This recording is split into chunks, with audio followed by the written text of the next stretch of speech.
Hello, everybody, and welcome to our first Friday seminar on social justice pedagogy with Dr. Maria J. Veri. I would like to begin first with a land acknowledgement for the unceded lands across which all of the CSUs now sit. I particularly want to acknowledge the lands of the Gabrielino, the Tongva, and the Wanino peoples on whose lands my institution, Cal State Long Beach, now sits. I'd also like to acknowledge and extend my gratitude to all of you. Thank you all for coming here, for being here, your presence, forming this community. It's really wonderful to be able to come and share together. So to build that community, I know it's a seminar, so it's a little different, but to build that community, if we could all in the chat, and I see some people are already doing that, just go ahead and put in your name, your current institution, where are you right now, and what's your connection to the CSU, what's your CSU, and also your field. And you can do that while we're just talking. Go ahead and just enter that in. I love scanning those and finding those points of connection, like, oh my gosh, you're at my same CSU, or hey, you're in my same state. So always fun to have that possibility. This is a seminar, and they flow best when our guest speaker is the one speaking. So I'll ask everybody to mute and keep muted on your screen until, of course, Q&A, in which case we would love to hear from you. You can also put your questions in the chat, or you can raise your hand. We're going to be open, and we'll definitely allow time for questions at the end. And finally, I just want to say one last thing is that I and CDIP strongly stand in solidarity for a culture of mutual respect. And so this space is free from hate and hate speech. Instead, we're coming together to form a community where we're going to support and uplift each other. So with that, let's get started. So as always with our first Fridays, I've asked Dr. Veri to share her academic journey before we dive into our topic of social justice pedagogy. So with that, my long preamble, I'm so pleased to welcome Dr. Maria J. Veri, a sport and cultural studies scholar at San Francisco State University. Dr. Veri? Hi, Kelly, thank you so much for inviting me. I'm happy to be here, and thanks to all of you for joining today on this Friday afternoon. It's great to be with you, and I'm excited that you're a part of this program. So I'll start, as Kelly said, with just talking about myself a little bit, very little bit, and then we'll dig into a talk about social justice pedagogy. So I'm going to guess, like a lot of you, I'm a first-generation college student. I completed my bachelor's degree back in 1992, and you'll see I kind of took a circuitous route to get to where I am in kinesiology right now. So I started out, I'm from upstate New York. I grew up in Syracuse. So I attended college at SUNY Albany, State University of New York, and I double majored in English and psychology there. I also played intercollegiate softball. So I have a background as a student athlete. And, English was my first love, but as I had room in my schedule to take additional classes in college, and I found my way to psychology, really enjoyed psychology, being a student athlete. I don't know, I started to see connections between psychology and performance based on my experiences. And then I started to do some research through some of my upper division classes on gender differences in athletes from a psychological perspective. And then that kind of opened me up a little bit more to sociological perspective. So I took a little bit of a turn and went from thinking I'd do something in English or literature to exploring psychology more in my master's degree. So that led me to the University of Tennessee, where I completed a master's degree in human performance and sports studies with an emphasis in sports psychology. And towards the end of my master's degree, I was blown away by a curriculum shift that we had in our college there at Tennessee at the time. which brought a cultural studies perspective into the College of Education. And I really just gravitated toward studying sport as a cultural practice from a cultural studies perspective, and looking at concepts and constructions related to race and gender and how all of that played out in our sport culture. So along, in that process, I also found people who I really enjoyed working with. So I stayed at Tennessee for my doctorate, and completed that in 98. And that's in cultural studies and education. So I have a very interdisciplinary background. And that, so I teach in a kinesiology department. I teach sports studies courses, drawing on that background. And my research, kind of jumping ahead to where I am, my current research is focusing in two areas. One, the intersections between sport and food studies.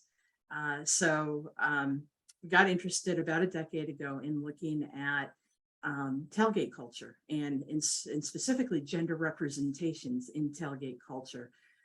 This was a lot of fun. I got to pull literature from the literature in food studies and in sports studies for that analysis. I worked with my colleague Rita Liberti at CSU East Bay on the book Gridiron Gourmet that you see there. And then I've also done work on examining the dairy industry and how the dairy industry has used celebrity athletes in its milk promotion campaigns. And so really set up this discourse around health, vitality, and masculinity through those advertising campaigns. So that's one big area for me. My other one is in what we're talking about today, and that's social justice pedagogy. So this is something that I've been interested in throughout my career. I published in collaboration with some graduate students back in the 2000s. That was kind of my first published foray into working with social justice pedagogy. And I was just so grateful to become a part of this team at SF State that now retired Assistant Dean Mickey Eliason started. And we were part of a build grant. And we started to look at how to incorporate social justice pedagogy in research methods classrooms. And that has led to a really just fun and important line of collaborative work for me. We've done work on syllabus design, and you'll have, if you don't already have links to that work, and also looking at the experiences of faculty who are newly integrating social justice pedagogy into their teaching practices.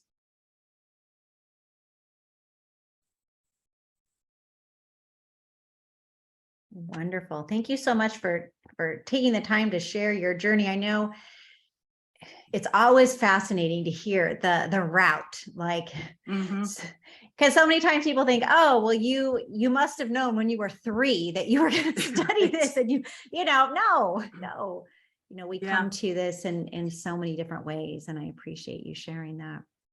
Yeah. Well, let's get into the meat of this. I know people are really excited to hear about social justice pedagogy. And I have to say that I was thrilled, super thrilled when you said yes, particularly after I started to do the seminar. And I started looking up your work online. And by the way, if anybody wants something really cool to do, like if it's Friday night, look up Dr. Veri's work on the sport. And that's super fascinating. That tailgate culture. Oh my gosh. It was a lot of fun. Thank you. Oh, deep rabbit hole for me. I was like, wow, this is fascinating.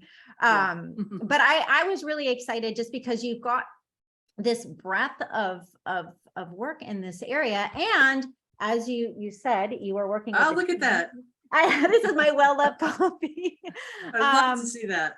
This book is one that Dr. Veri and team at San Francisco State co-wrote together. I will put a link in the chat to this book, and we're going to be talking about some of the things in social justice pedagogy plus, but we certainly can't cover everything.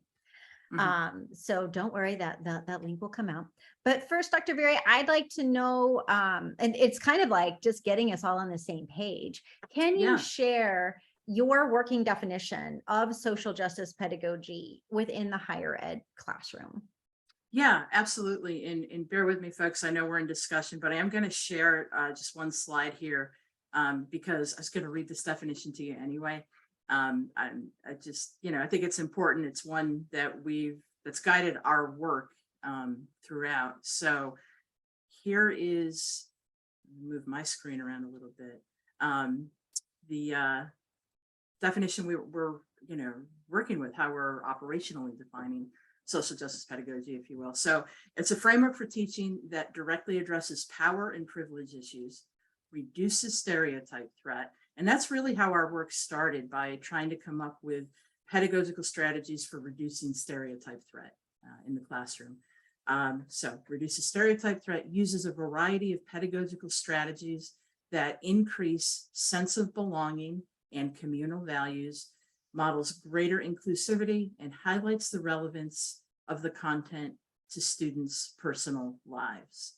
Right. So this is, every presentation we've been doing, and I think all our publications, where this is the definition that guides us. And we have, we draw from work in critical pedagogy, critical reflexivity studies, some of the luminaries like Bell Hooks, Henry Giroux, who have done we're really conceptualizing in talking about this work early on. So that's where we're coming from with social justice pedagogy, and that sense of belonging. That's a really important piece of it. How can we work pedagogically to increase sense of belonging in the classrooms for our students? And I thank you actually for sharing that slide, because I think it's a lot, and I think seeing it visually really is useful, because it lets us see these critical pieces, and that it's not just a simple like, oh, do this one thing. No, by no means. One of the things that I was wondering about was, how do you connect, because you're doing this as a scholar, but then you're also you're sharing your tips as well. So how do you connect that scholarly work with what we can apply in the higher ed classroom? Yeah, that's a great question. And it's certainly a big challenge in shifting from the talking about social justice pedagogy, the theorizing and the writing it, into the practice of it, right? And especially for folks who are new to it, I think a big challenge, maybe even point of anxiety that comes up is, oh my God, I see this theory here, I see this definition, but what does that mean for what I actually do in the classroom, right? So we have been working to come up with concrete ways, examples that people can really, latch onto, doing work with your syllabus design, for example, doing work with the types of assignments that you are developing for your students, grading policies, classroom management, right? Bringing guest speakers into the classroom. So we're working to identify really specific strategies for in the classroom, and then also specific maybe exercises, strategies that we as teacher scholars can do to help us get from the point of, okay, learning what social justice pedagogy is, to putting it in practice in the classroom. So going through that kind of self-reflection process about it. That's great. And I always appreciate when we move the theory, at least for me, into something that I can do that. I can do that. I don't need to be a scholar in that field, but I can take that tip. Yeah, absolutely. And then, if we think about some of the broad tenets of social justice, wanting to create, when we have social justice, that means everybody in a society is physically and psychologically safe, right? That people are able to exert agency, that people have equitable access to resources. So if we start to think about it from those perspectives, I think that maybe even helps us see more how it relates to the disciplines or the fields that we're working within. Because in kinesiology, I can think about, okay, I'm focused on sport. What are the things that would make sport more equitable? What are the ways that sport can be more psychologically safe for all who participate? Right? And boy, do we have work to do there, just as an aside. I think it's across the board, but yes, sport for sure. Yes. but that actually leads into a great point, which, the book is geared towards, or it talks quite a bit about professors who are teaching undergraduate research methods courses and how to integrate social justice into those particular courses. And there's a lot of really like specific tips for that. But I have to say, as somebody who doesn't teach that, I don't teach a course on research methods. I personally found so many things that I could apply in my different biology classes. And also just working with other people who teach across the STEM fields. Can you've hinted about this. Can you explore a little bit more about, because we've got our CDIP fellows are across all disciplines. So can you share a little bit more about that, the applicability across disciplines for the things that you're talking about? Sure. So, that was like our starting point. Right, applying and integrating social justice pedagogy into research methods, but it's just one place to do it, right? And the grant that we received, part of the charge for that was to help alleviate stereotype threat and increase sense of belonging for students in STEM courses. So that was, that's kind of the reason why we started with research methods, but also, these are important pipeline classes in a number of fields, right? And something that's very real for a number of students we found is math anxiety. And there's, plenty of research about that. So we wanted to, work with those concepts. But the idea of stereotype threat is something that, doesn't happen just in relation to math anxiety or, worrying about how good we are at math, right? So that's something we should be concerned about for students, in all fields. So there are, I guess there's not much about our work, or this work, I should say, that's only specific to research methods, right? That was just a starting point. And just looking like at our team, and in particular, thinking of my two colleagues, one, Nicole Bolter, who's in kinesiology with me, and she focuses on research methods in kin and also sport and exercise psychology. And then another collaborator, Dr. Sharia Taylor, she's in child and family studies. So she's working, with social justice pedagogy in that context. And we're coming together and also thinking about, okay, how can we expand this work so that it's meaningful in these different areas. And so we've got this, kind of a line of future research to jump ahead a little bit. So looking at our specific areas, we're also looking at social justice pedagogy concepts in coaching. So trying to think of ways that coaches could apply these concepts in work they do with student athletes, particularly in college.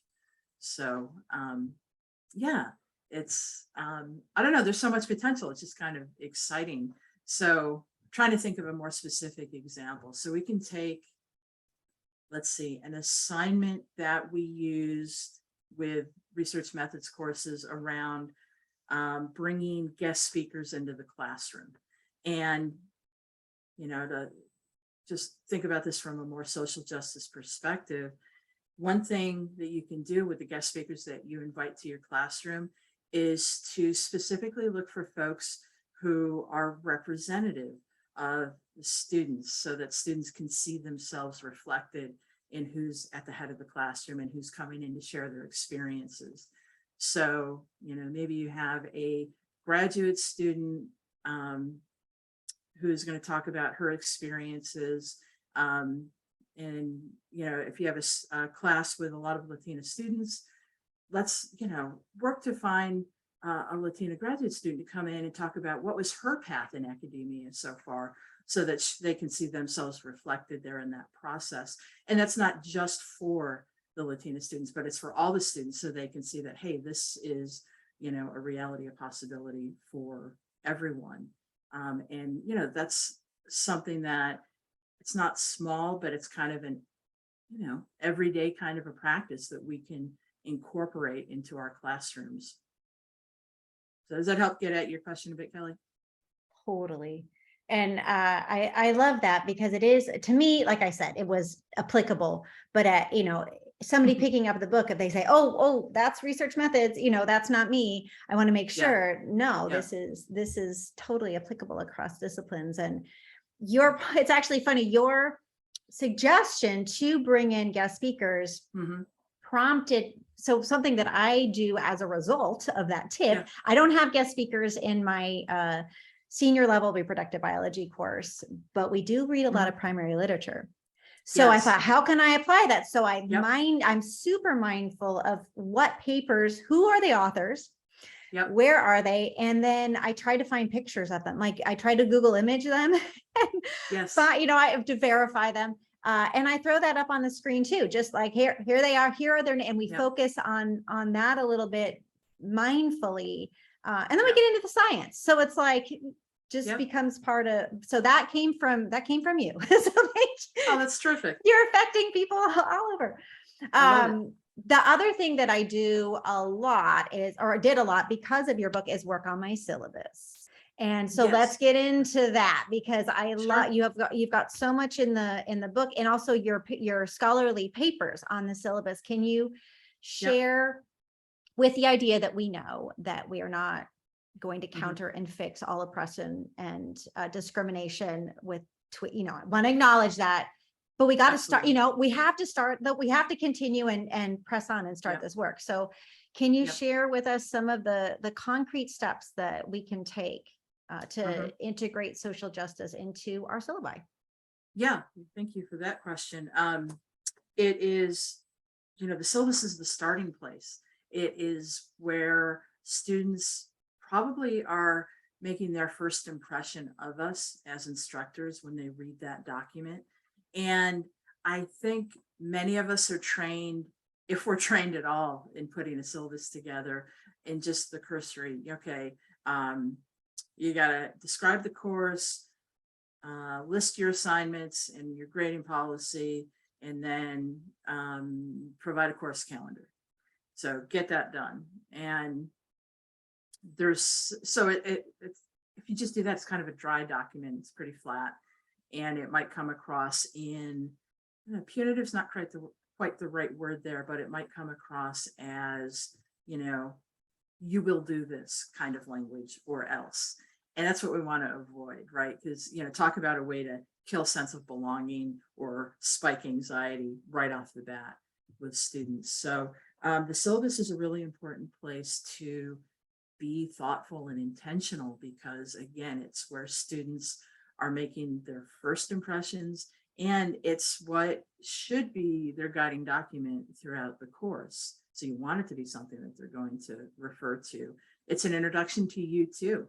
So it makes sense to put your own sort of welcome and maybe even positionality statement. So students get a sense of who you are in writing, maybe before they even meet you. And then they can maybe start to think of themselves along the same lines as learners in higher education. Good. And let's see, Kelly, I think you were asking about language a little bit. Yeah, well, you mentioned language a lot, and we had kind of talked about that. Can you dive in a little bit about what is the importance of language in a syllabus? Yeah, absolutely. So you can think about that from the perspective of I versus we language. So, and just think about how that comes across, or I, or the you, the directive. So I will teach this, you will submit, as opposed to throughout the semester, we will be examining, just as one example. Let's call everybody in. We are going to do this work together. It's not me on high, imposing work on you. Of course, there is that dynamic when it comes to assignments and, what the curriculum is to an extent, but you don't have to, really press hard on that in the syllabus if you want to create a more welcoming sense of belonging in a class. So that's one to pay attention to. My colleague that I mentioned, Nicole Bolter, has especially thought through her statement in her plagiarism policy on her syllabi. And, before doing the social justice language intervention, her plagiarism policy was very, kind of punitively oriented. Plagiarism is this, do not do this. If you do, you will be expelled, and instead of saying, here's the definition of plagiarism, make certain that as you move through the material, throughout the semester, that you are avoiding this. Ways to do that are, cite appropriately, so on. And then also a point about if any discrepancies, arise, or, know that the first step in addressing an issue would be for you and I to have a conversation about it and then go from there. Right? That's so good.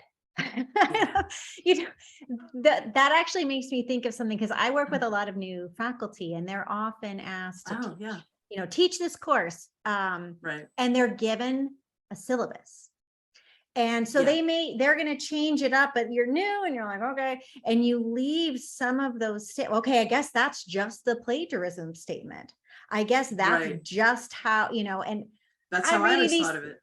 Yeah. And I'm reading these things and I'm like, no, you're referring to them as the student. The student will, like, oh no. Yeah. So that, add or remove language. Yeah. Yeah. And just being a syllabus is editable, you can do this. And I think one of the things, one thing I do now, and one thing I'm going to suggest, and I'd love for you to follow up, dive into this, is I now have new faculty members go through your syllabus checklist.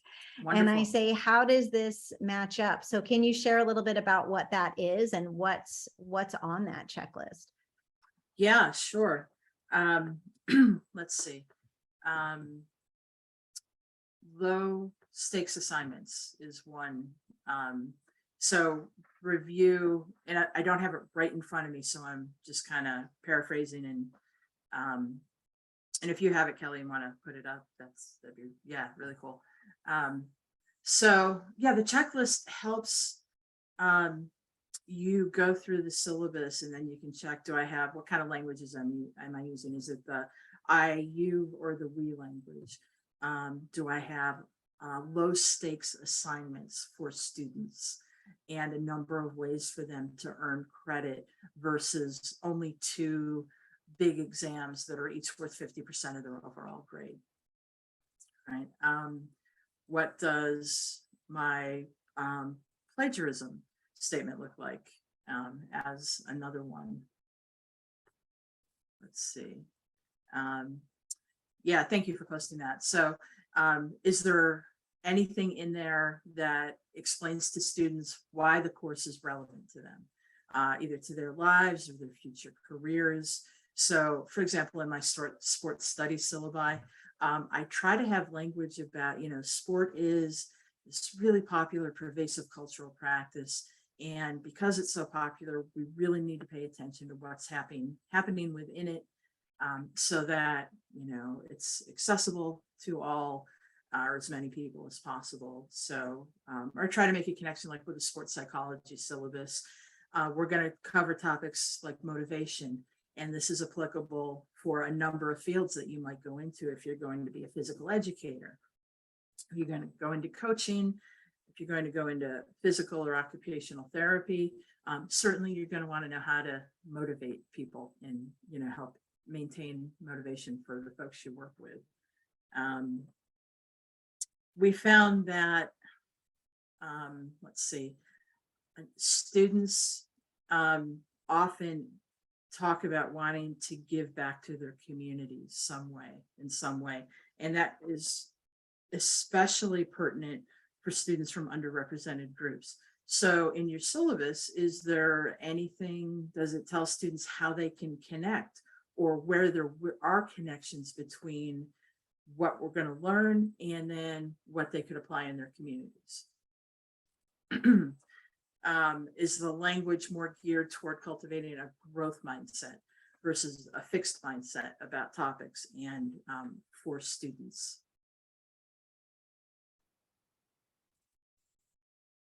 These are fabulous.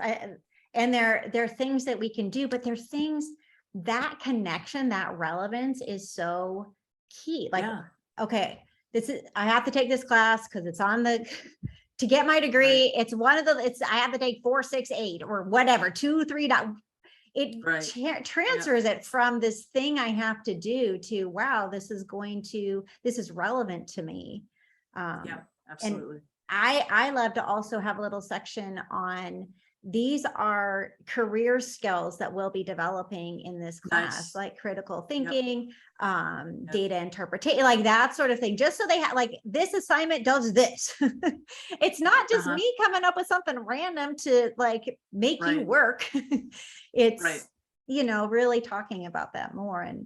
But I Mhm. love your point about making it relevant. And that's actually one of the key things that we can do to foster just an inclusive classroom in general. And you Yes. talk about that, your work talks about that. Can you share a little bit, not just, I mean, the syllabus I think is a key place, but just in general, Right. what are some other Yep. things that we can do as professors to really foster that sense of belonging in the classroom? Hmm. Yeah. Well, Kelly, I like the example that you gave about your reading list and, finding sources from, a representative group of scholars and looking for Google images and then explaining to students, okay, this is who wrote this paper and this is what their journey was, as much as you know. So, it's one thing to, on the syllabus, have your required readings for the class and have the names of the authors. And you might know that it's a pretty diverse, inclusive list, but your students don't know that unless you call their attention to it. So, right, that's one thing that you can do in the classroom when you get like week by week, say, okay, hey, here are the readings for this week. Here's who they're by, here's the topics they covered. That being active about it and intentional can really help foster a sense of belonging. Going back to the guest speakers, we have, we've seen that actually in the research that we've done. That might have been the social justice pedagogy intervention that was most impactful for students in research methods classrooms. Having role model guest speakers come in and talk to them about their experiences, especially when the guest speakers were students, either graduate students, recently like graduated, or even there was one example of an upper division undergraduate student who was getting involved in a lot of research opportunities, a Black man, and they are not well represented in kinesiology or in our classes, unfortunately. So the students were really blown away by that student sharing his story. And he talked about what it was like to be a Black man on our campus, as he also talked about what got him interested in conducting research and what he was going to do moving forward. So those are just a couple of strategies that can really go a long way in helping to cultivate a sense of belonging. I really like how you say be mindful, be intentional, be Yeah. open and transparent. I think Yes, absolutely. now is not the time to be subtle, is my opinion. Like it's the time to say, I I'm agree. doing this on purpose. Right. Because I believe in this and I believe in you, and this is Yeah. something that I definitely want to foster a community of practice in our classrooms. So I really appreciate that tip of there's doing it and then there's telling them you're doing it and telling them why, Yeah. and Right. I believe that, to be really important. Mm-hmm. One other, so you've shifted. So again, like I said, I was kind of going into like, okay, what is she doing? And going through all your scholarly work, and you've shifted into looking now at the experiences of faculty who incorporate social justice pedagogy into their practice. Can you share a little bit about what you found with that? Yeah, absolutely. So let's see, the research methods work that we started doing with social justice pedagogy, part of, I really wanted to, we did some work like pre-post surveying on students who were in the classrooms where we did the social justice pedagogy interventions. So we have information from those surveys, and then we did work on the social justice pedagogy, the social justice syllabus checklist, so folks could have something to really work with in a concrete way. And then I also thought it was important to shine a light on the experiences of faculty who are using integrating social justice pedagogy and learn about their past experience, their level of familiarity with the concepts, and then what it was like for them to then go into a semester-long class and run with that integration work. So through interview study, we found that our faculty kind of shared, I'd say, 4 themes that really came up across their experiences of doing social justice pedagogy. One was intentionality, that they were really, committed to wanting to use social justice pedagogy. And then they were thinking very intentionally about their everyday teaching practices, maybe in a way that they hadn't before. And just always looking for places where, okay, how can I, incorporate this strategy? What can I shift around, to make this maybe more meaningful for students? So intentionality really stood out. Also, the idea of tension or holding tension with the faculty and their experiences. So one point around which tension really came up for faculty was time. And they were really grappling with, especially the ones who were newer to doing social justice pedagogy, grappled with, I have all this course content that I have to cover, that has to be a part of the curriculum. And then I have social justice exercises, practices that I want to put in there, but how do I integrate it so it's all part of the same thing, instead of thinking about the social justice pedagogy as an add-on, right? So you want to envelop it as opposed to adding on top of. So there's that tension around the integration and then the making the time to do that. Vulnerability, and I haven't talked about this yet really, but it's kind of a vulnerable thing to do, to incorporate social justice principles in a very proactive, transparent way with our students, and to share some of ourselves. For example, if we're going to share our own reflexive process or positionality statement. So there could be some discomfort, and that came up for some of the faculty around doing this work. Faculty are saying, I know I'm a good teacher, but I don't have that same confidence when it comes to using social justice pedagogy because it's so new to me, and I don't want to make a mistake. I don't want to say the wrong thing. I don't want to set things back for students. So, I think that's important to just sort of work with that and recognize that vulnerability piece. And then for the faculty that we interviewed, it was a very meaningful teaching experience for them to do this work. They all said, I'm gonna look for ways to always incorporate these practices. There's no going back, essentially, with this, and they were all felt like they had a very impactful experience around it. That's great. And I can imagine, of course. Yeah. I think once you start and you see that, you want to only go forward. But I want to loop back. You said tension.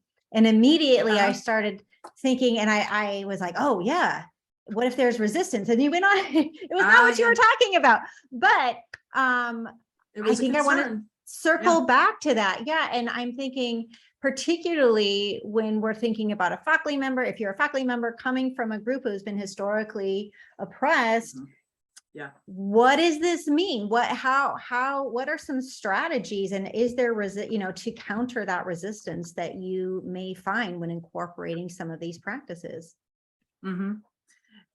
Yeah, right, absolutely. From trying to think of some of the examples from our work. One, going back, kind of a combination of the tension and the intentionality theme. One of our faculty participants talked about worrying about not helping the students who are she was worried about really helping the students from underserved communities, but in the process of doing that, were students from the dominant group going to be alienated? And so she's like, what if I get resistance from a white male student who says, why are we learning all this social justice pedagogy stuff? And that could come from any student, but that was just, relaying the experience of this one participant in our study. And she's like, of course I want to make sure I'm reaching everybody, but I, want to make sure that if I'm going to talk about race, for example, and how it has, our understandings of race have perpetuated racism in either scientific research or, say, professional sports. She wanted to make sure that she had the information correct so that if she was challenged, she knew how to respond to it, right? So it's one example of, encountering resistance. And then there's the kind of resistance of, becoming, quote unquote, known as you're the social justice person, as if it were a bad thing. And then folks who are from an underrepresented group, from a marginalized group, working in higher education, how much harder it is to, in some cases, do this kind of work in a climate that is not welcoming to it. And, San Francisco State, part of our mission is about social justice, and it's a big part of the history of the institution and inclusivity and so on. But, there are a lot of people in a lot of different places around the country. A Black woman teaching at a PWI who's really bringing forward social justice pedagogy, that might be challenging. It could make her position more tenuous when it comes to RTP. The resistance and the tension, really, it's like kind of an integrated concern for faculty doing this kind of work.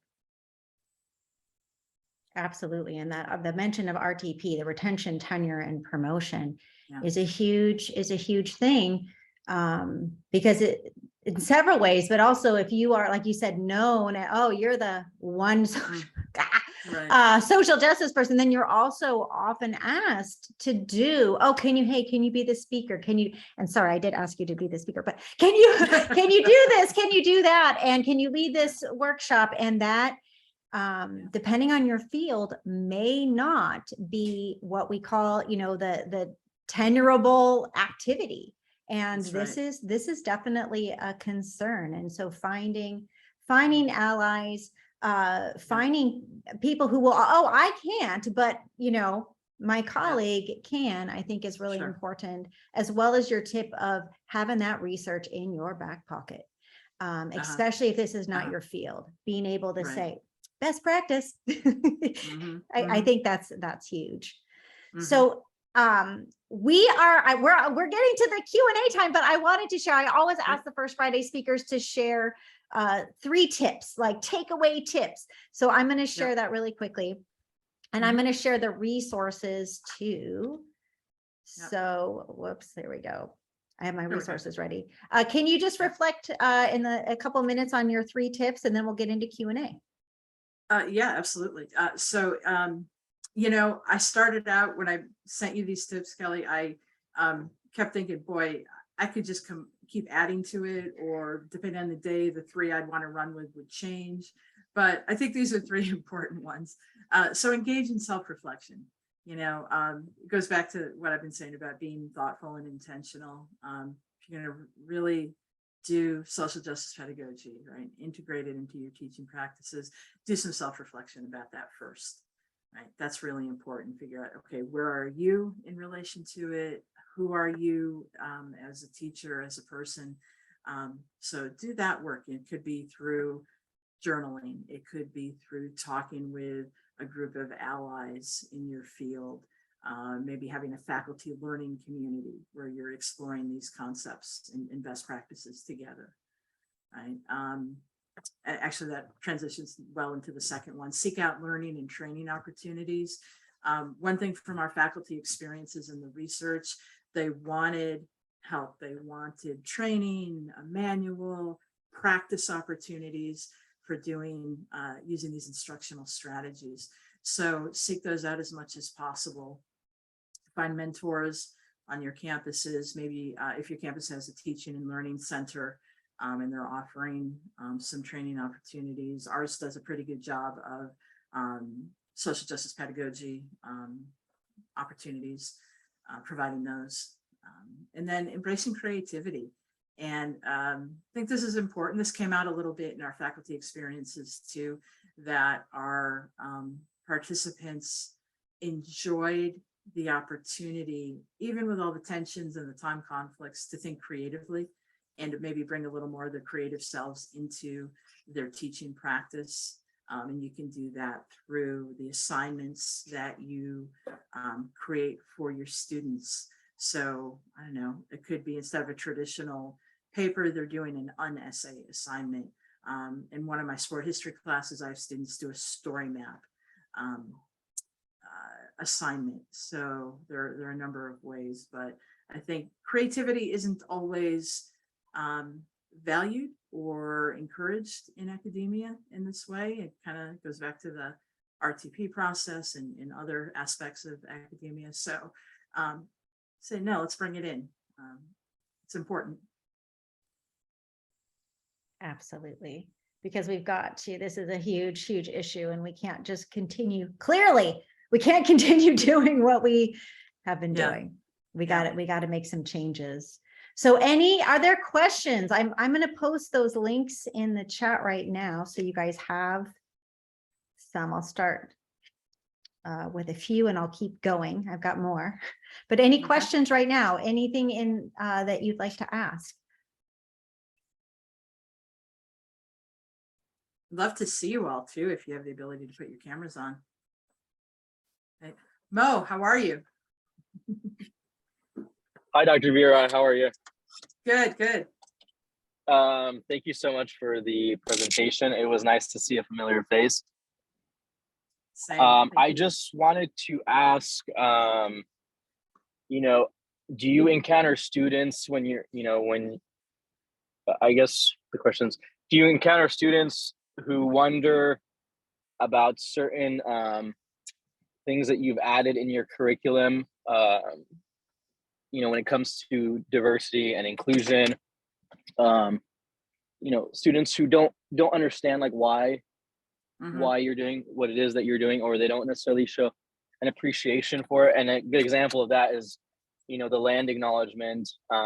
If students don't understand, right, like what is the why should I care about this, or why are we using pronouns in this class? Why is that important, and why should I care? How do you normally navigate around that? Yeah, those are great questions and great examples.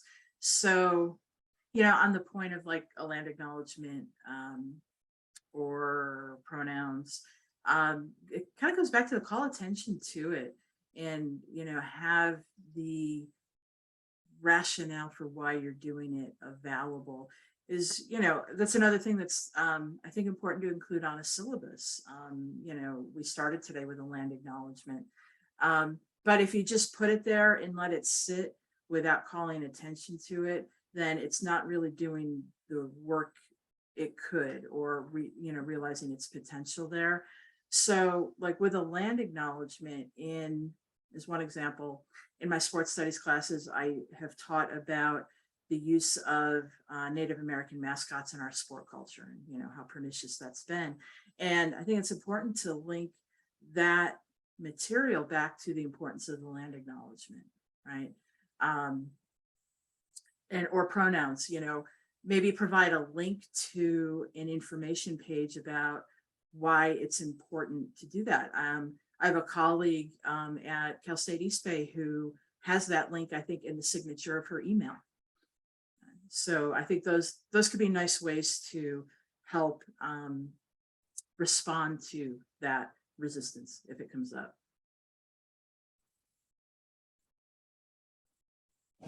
Thank you, Dr. Guerra. Yeah, thank you, Mo.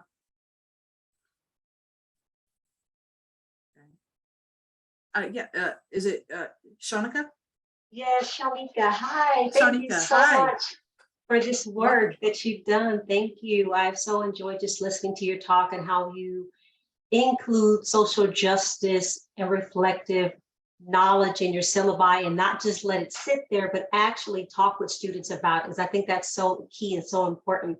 My question for you is, can you talk a little bit about how your work has impacted students, and not only how it's impacted them in the classroom, but how you've seen that really impact them in their careers, if at all?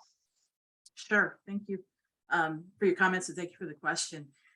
From trying to think of examples like that came out in our research, I was talking about the guest speakers, right? And there are students who provided feedback to our faculty participant after those guest speakers visited the classroom. And one student said, wow, I never saw myself as a researcher, but after listening to, the graduate student speak about her path, she's like, I emailed her and I'm going to meet her in the lab and I'm going to be a research assistant on her thesis work.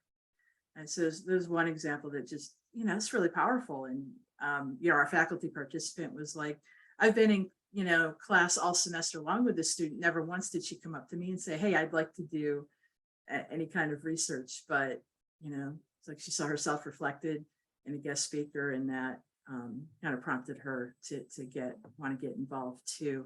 And we had some other examples of students who said, I'm really going to think about graduate school now because I can see how I can do this work too. So those are the examples I know of, just, from our research. Thank you for sharing. Yeah, thank you. Tessa? Hi, yeah, I'm a little sick, so that's why I can't have my camera on. Sorry Sure. about that. No, But not at all. I really appreciated this as well, especially the links, like with the checklist. That was just really helpful for me. Right. So thanks for that. I just was wondering, maybe this is like too specific, but this is just an experience that I had teaching in the past. I was kind of wondering if you had some suggestions for like what I could have done. So I was teaching a writing course in like a summer bridge program.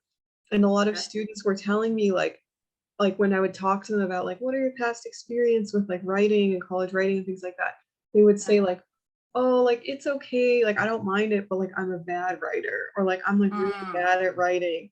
And I would tell them like, oh, don't worry about that. Like, please just kind of ignore that. But then throughout the semester, even though they would receive, full points, receive positive feedback, they would still tell me things like, oh, thanks for helping me, even though I'm a bad writer.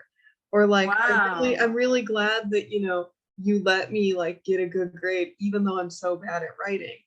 And it was really like hurtful for me, to hear this. And I'd always say like, no, like, I don't know like who told you that, but please like, don't worry about that. Like, it's about, what you do in this class. But I feel like, I don't know if stereotype Fred is even the right word, or if it's just almost like trauma from like being told this repeatedly by people who, and also these students like were not even bad writers. Like, it wasn't even like somebody who was really struggling or anything.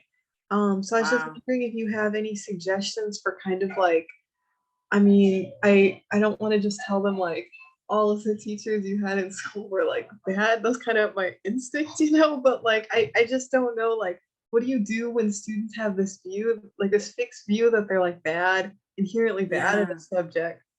Yeah. That's a great question. And thank you for sharing those examples. I just kind of hurt for those students. Yeah, because it's one thing for us to talk about how we want to cultivate a growth mindset and really help students, alleviate anxiety for them. But that's another thing to then be in conversation with students who are thinking in that way about themselves and their perceptions of their abilities. I wonder if there's, I'm just thinking about, is there the space to ask them to talk about how they've been taught to write or about writing in the past, or what kinds of assignments they previously had, and what is it that led them to thinking that they don't do it well.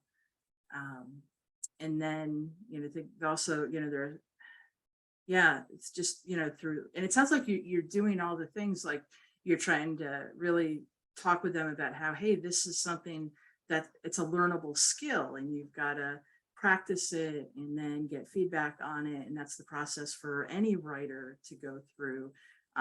We go through that process ourselves, as we're, working toward publication and so on.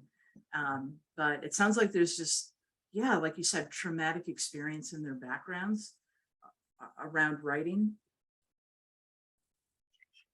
If I can interject here, that story resonates with things that I've had my students tell me, and I've switched, we talked about language. So I switched a couple of things. I talk about earning grades all the time, not getting. You didn't get a B, you earned, you earned this, like, so, oh, thank you for giving me this grade. Now, and I'll stop and I'll say, you earned this. This is your hard work paying off. And I'm always going back to your work paying off, not nothing. It's not me. And then I'm watching our time too, but this is the last thing I do is I acknowledge the entire class at the start of every class, because I am teaching a 400 level, but you can do this at any level. And I say, you earned your spot to be here. Let's let that sink in. You passed all the requirements. You could do, like I said, freshman class, doesn't matter. They got into college. They finished. What? This is great. And I tell them by the time they're in the 400s, look at what you've done. Let's just sit with this a second. And that's gotten a very positive response, because again, I don't think in academia we honor or celebrate in quite as much as we should. But I want to be cognizant of everybody's time. Dr. Veri, thank you. This was so awesome. I do encourage everybody to check the links, check out her work.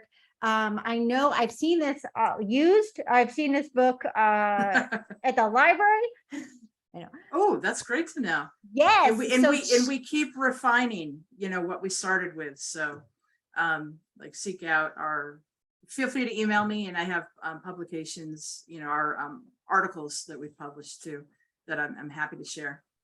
This is fantastic. Thank you for your work so much. Thanks for all that you do. And thank you for taking the time to be here with us. And thank you, CDIP community. As always, you're amazing.